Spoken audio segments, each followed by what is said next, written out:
வாக்காளர் பட்டியலில் பெயரை சேர்க்க கூடுதல் அவகாசம் வழங்கப்பட்டிருப்பதாக தகவல் வெளியாகியிருக்கிறது. அண்மை செய்தியாக பார்க்கிறோம். தமிழ்நாட்டில் வாக்காளர் பட்டியலில் பெயர் சேர்க்க ஜனவரி 30 வரை அவகாசம் அளித்து தேர்தல் ஆணையம் அறிவிப்பு வெளியிட்டிருக்கிறது. இது தொடர்பான கூடுதல் விவரங்களை செய்தியாளர் ரமேஷிடம் கேட்கலாம். ரமேஷ், முழு விவரம். வாக்காளர் பட்டியலில் பெயர் சேர்ப்பதற்கு நேற்றோடு கால அவகாசம் முடிந்த நிலையில் மேலும் வரும் 30ஆம் தேதி வரை நீட்டிக்கப்பட்டு தேர்தல் ஆணையம் உத்தரவு பிறப்பித்திருக்கிறது. அது மட்டும் இல்லாமல் இந்த நீட்டிப்பை பொறுத்தவரை 30ஆம் தேதி வரை ஜனவரி வரை வாய்ப்பு கொடுக்கப்பட்டதால் மேலும் பல பேர் சேர்ப்பதற்கு வாய்ப்பு இருக்கிறது.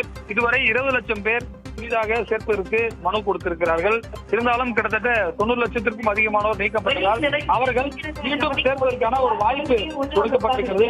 கடந்த மாதம் 18ஆம் தேதி தமிழ்நாட்டில் வரைவு வாக்காளர் பட்டியல் வெளியிடப்பட்ட நிலையில் டிசம்பர் 19ஆம் தேதி முதல் ஜனவரி 18ஆம் தேதி வரை விண்ணப்பிக்க தேர்தல் ஆணையம் அவகாசம் கொடுத்திருந்த நிலையில் மேலும் அவகாசம் கொடுக்கப்பட்டிருக்கிறது.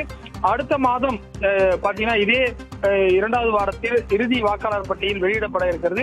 இறுதி வாக்காளர் பட்டியல் வெளியான பிறகு குறிப்பாக பிப்ரவரி கடைசி வாரத்தில் தேர்தல் தேதி இருக்கும் என்று எதிர்பார்க்கப்படக்கூடிய நிலையில் ஒரு வாக்காளர் பெயர் கூட விடுபடக்கூடாது என்பதற்காக தேர்தல் ஆணையம் இந்த கால நீட்டிப்பை செய்திருக்கிறது.